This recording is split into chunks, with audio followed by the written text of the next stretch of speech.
Hey, good morning, everybody. It is Coach Lisa, and I assume it's morning where most people are watching this, but it's 5:45 a.m. here in Phoenix, and I just picked this time for myself because at 6 a.m. my time, I do a Zoom strength training every Tuesday with my True Tribe. So I figured, why not take advantage of being awake? And I'm going to try this out and see what happens. So every single Tuesday at 5:45 my time, I'm going to get online and just give you one quick tip for walking and running. Now, I say that most of these are going to be for women over 50 because those are the women that I love to work with, but really all of these tips will work for everybody. So, if you've known me for a while, you're probably going to know that this is going to be the first tip I'm going to give in one of these because it is one of the most important things to do, not just when you're walking or running, but also when you're sitting and standing. As a matter of fact, I always tell my students that it's important to practice this as often as you can so it does become second nature when you are walking or running. And that is lifting through the crown of your head.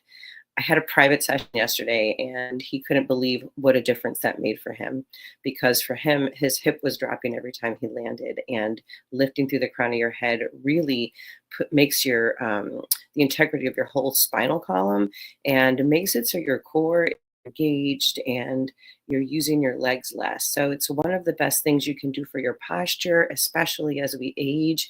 Gravity is coming down on us, and you see those people that are getting, as they age, they keep shrinking down. So the crown of your head is a spot right up here. So if you take your right up the top of your ears and come up right up here, this is the crown of your head.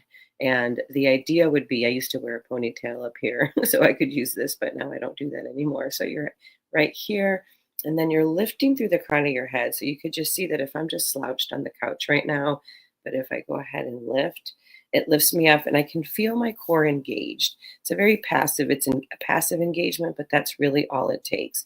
And then I focus on dropping my shoulders and keeping them away from my ears. So when you are walking and running, this is going to help keep your posture engaged, take pressure off of your legs. It also helps with breathing. It opens up your lung capacity by about 20%.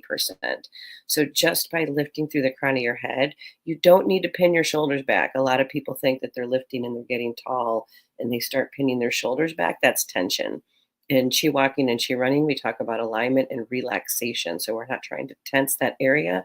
We are just making sure that we're lifting through the crown of our head to engage those muscles. So that is my tip for you today. I'm going to switch these up. I have 6 pillars.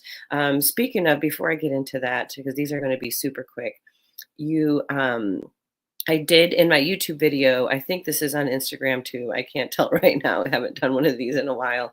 The in the description of my YouTube channel, this is something new I'm trying. When Chi Living came out with the Chi School audios, I was hooked.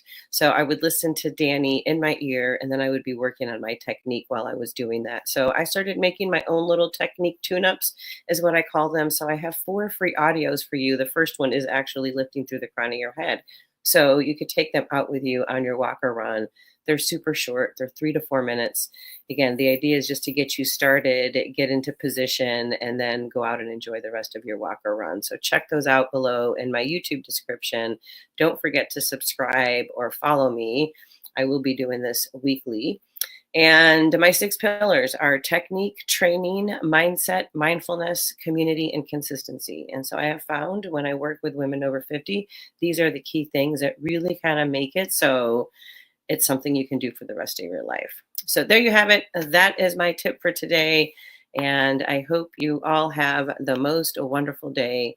And I'll see you next week at 5:45 a.m. Phoenix time or Mountain Standard Time. Bye.